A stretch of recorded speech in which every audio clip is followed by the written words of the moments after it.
mal sehr schön, bei einer Europameisterschaft eine Einzelmedaille zu gewinnen. Ich erwarte mir ein super schönes Heimrennen. Also ich habe so den Gedanken, was ich total schön finde, dass es so in der Nähe ist, einfach mal viele Freunde und Familie mal zuschauen können. Ja, man kriegt einfach mehr Support aus dem Publikum, wenn das eben das Heimpublikum ist. Und weil einfach viele Leute einen dann auch persönlich kennen und dann noch mal mehr anfeuern. Ich meine, allein, dass es ja im Rahmen eben von anderen Sportarten ist, funktioniert eigentlich, glaube ich, ja, ziemlich gutes Format, hat man ja schon in Glasgow gesehen. Und ich denke, bei so einem Multisport-Event schauen auch noch mal ein paar andere vorbei und ich freue mich vor allem auf die Stimmung.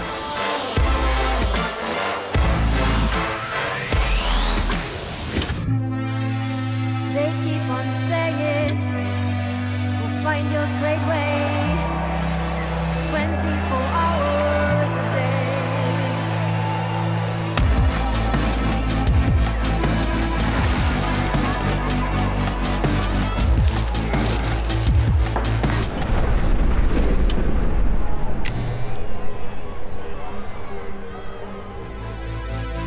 Sabine Winter, Tischtennis.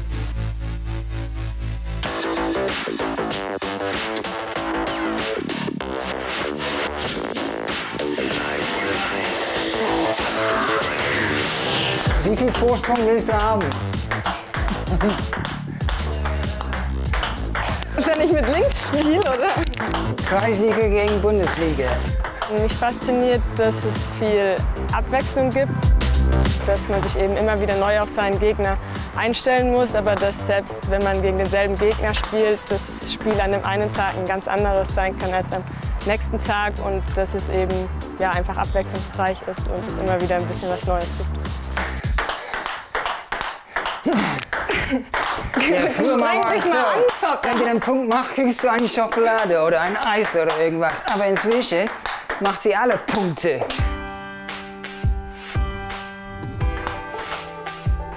Ja, wir waren mal Skifahren als Familie und mein Vater ist Snowboard gefahren. Der hat dann eine sehr hohe Sprungchance gesehen. Das war der höchste Snowboard-Sprung, was ich je gemacht habe.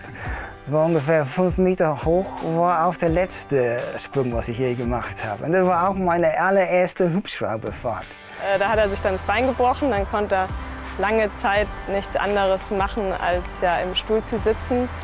Dann wurde ihm langweilig, aber wir hatten eine Tischtennisplatte im Keller. Dann hat er gedacht, er stellt sich einen Stuhl an den Tisch und spielt ein bisschen mit mir. Und das hat mir dann Spaß gemacht und so bin ich dann beim Tischtennis geblieben.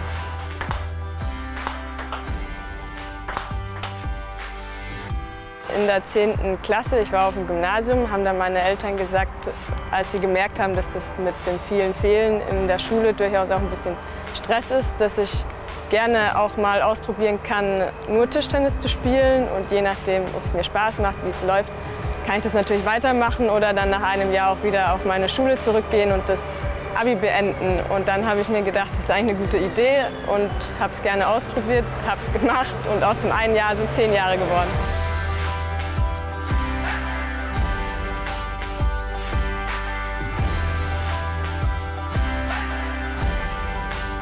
Mein Vater ist sehr oft dabei, also vor allem bei den Punktspielen ist er bei den Heimspielen immer da.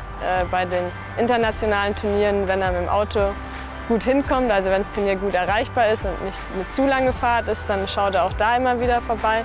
Meine Mutter ist auch immer wieder mal dabei, aber nicht ganz so oft wie mein Vater, weil sie sich auch einfach ein bisschen mehr Sorgen macht, wenn ich spiele. Die wird ein bisschen nervöser und kann das nicht ganz so gut genießen wie mein Vater.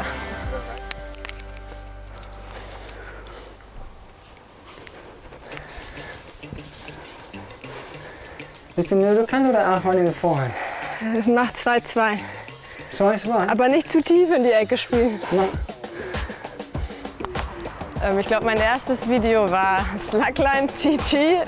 Da spiele ich auf einer Slackline Tischtennis. Das habe ich reingestellt und habe gemerkt, dass die Leute es recht gut fanden und gern angeschaut haben. Und dann habe ich auch mal Surf-TT gemacht und habe wieder gemerkt, dass die Leute es interessant finden. Und so bin ich irgendwie dazu gekommen, dass ich ab und zu mal ein bisschen ein anderes Video mache, weil ich dachte, den Leuten gefällt. Ich hatte auch ein bisschen Spaß dabei, diese Videos zu drehen. Und ja, jetzt versuche ich immer wieder neue Ideen in Videos umzusetzen.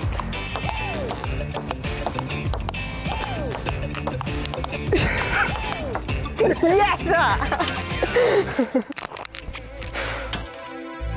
Simon Henseleit, Triathlon. Franka Henseleit, Triathlon.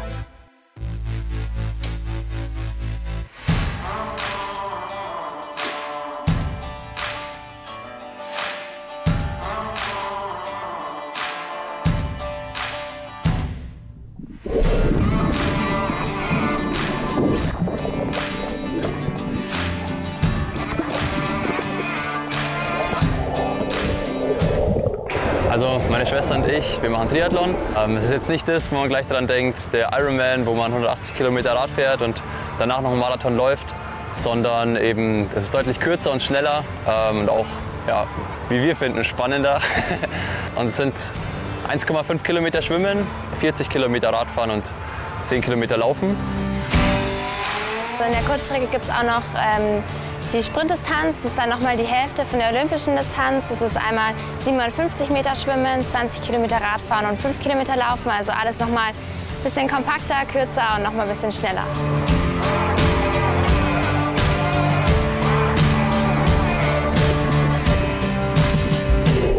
Ich würde sagen, das Wichtigste am Triathlon ist erstmal das Training. Ja, wenn man nicht fit ist, das ist halt eine Sportart, die ziemlich ehrlich ist und fair und hart. Also wenn du nicht vorbereitet bist, dann kann man im Triathlon auch nicht erfolgreich sein.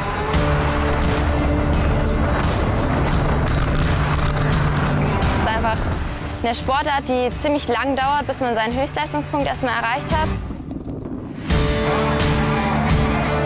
Es gibt so bestimmte Sessions oder auch der Wettkampf selber, wo man dann eben schon wissen muss, warum man das überhaupt macht und warum man sich so quält.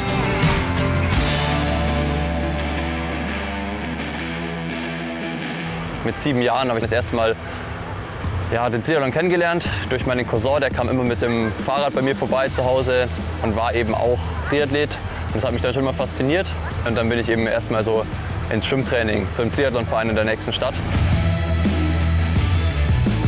So hat dann eins zum anderen geführt und jetzt sitze ich hier. Ja, bei mir war es so, also ich bin über den Simon dann zum Sport gekommen, bin dann nachgezogen und habe dann schon mal ein bisschen so die Schwimmbadluft geschnuppert, wenn ich ihn im Training sozusagen begleitet habe, und dann habe ich mich auch für den Triathlon entschieden.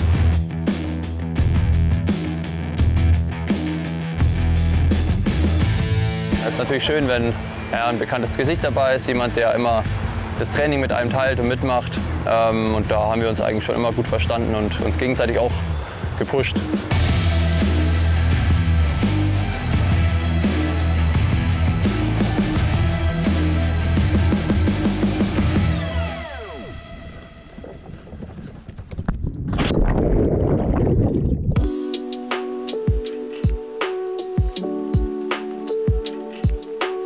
Also ich erwarte von den European Championships ein mega Event eigentlich erstmal. Ich glaube, das ist eine super Location hier im Olympiapark. Für die Zuschauer wird es, glaube ich, ein Spektakel und für die Starter wahrscheinlich selber auch. Ich glaube, hier ist die Wechselzone. Die Wechselzone und dann über die Wechselzone da hinten Genau, raus. einmal hinten rum, dann um den Olympiaberg rum. Und dann kommen wir quasi von hier am Ufer entlang wieder vor.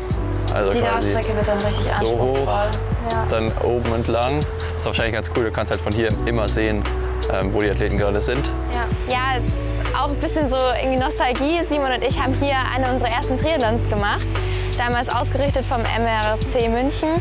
Und dann noch ganz kurze Strecken, irgendwie mit 7, 8 Jahren.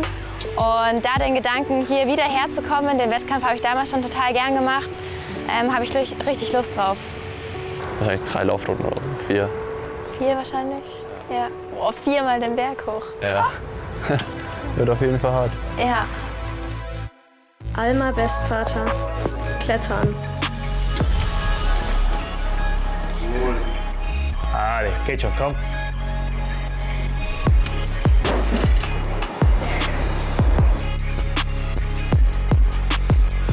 Klettern ist auf jeden Fall ein sehr zentraler Punkt in meinem Leben, ja. Also ich kann mich zum Beispiel auch nicht erinnern, wann ich das letzte Mal in Urlaub gefahren bin ohne Klettern. Also die Urlaubsziele werden danach geplant.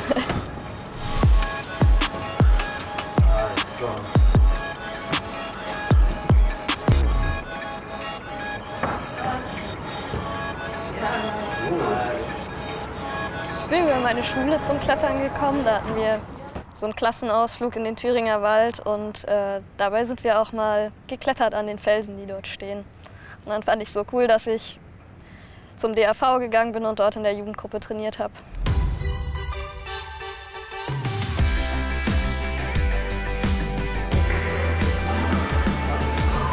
Ja, dann ging das ganz langsam los mit den Wettkämpfen, so regionale Kids Cups, und 2012 hatte ich dann meinen ersten deutschen Jugendcup und da lief es dann ganz gut, und dann hatte ich auch meine ersten internationalen Jugendwettkämpfe und dann habe ich mich so langsam Stück für Stück nach oben gearbeitet irgendwie.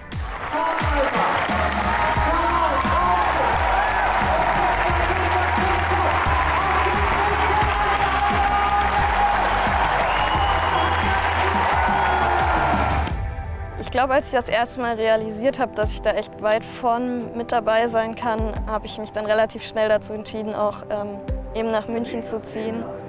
Einfach, weil hier ein Bundestrainer vor Ort ist, weil es hier eine gute Trainingsgruppe gibt mit einfach starken Trainingspartnern, auch genug Hallen und Möglichkeiten zum Trainieren einfach vor Ort. Den da. Dann an den. Mhm. An den. Mhm. Ja, was soll ich schon mal für Tritt? Den schwarzen, ne? Ja. Und? Die Kugel natürlich dann. Den. Sonst nichts. Dann den hoch. Den da. Dann den da. Mhm. Den da hinten hast du noch. Dann den. Dann den. Also ich arbeite viel mit so Zugzahlen, also wie viele Züge das die Athleten machen. Das ist je nach Training unterschiedlich, also dementsprechend hat was für Anforderungen. Und dann schauen wir halt, dass sie maximal intensiv sind, aber auch, dass wir verschiedenste Griffarten wählen können. Schwarz und dann, was war? Das Schwarz war top. Ah. Manchmal zeigt der Urs schon auch Sachen an, wo ich mir denke, ob das wohl geht. Aber dann probiert man es halt und entweder es geht oder man kriegt dann noch irgendwie einen Griff dazu.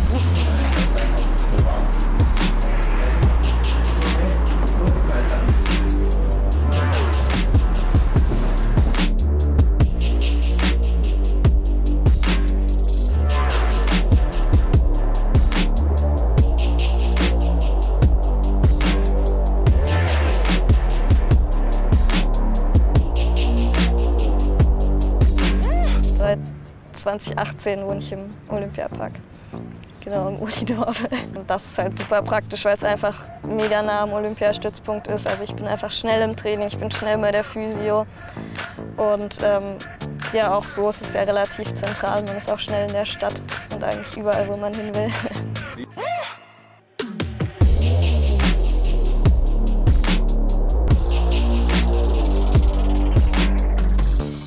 Ich glaube, das Coole daran, dass der Wettkampf auf dem Königsplatz stattfindet, ist, dass einfach viele Leute, die gar nicht unbedingt extra vorbeikommen, weil sie sich den Wettkampf anschauen wollen, sondern eher zufällig vorbeikommen, dann eben wahrscheinlich trotzdem hoffentlich zuschauen und dann das Publikum noch ein bisschen größer wird.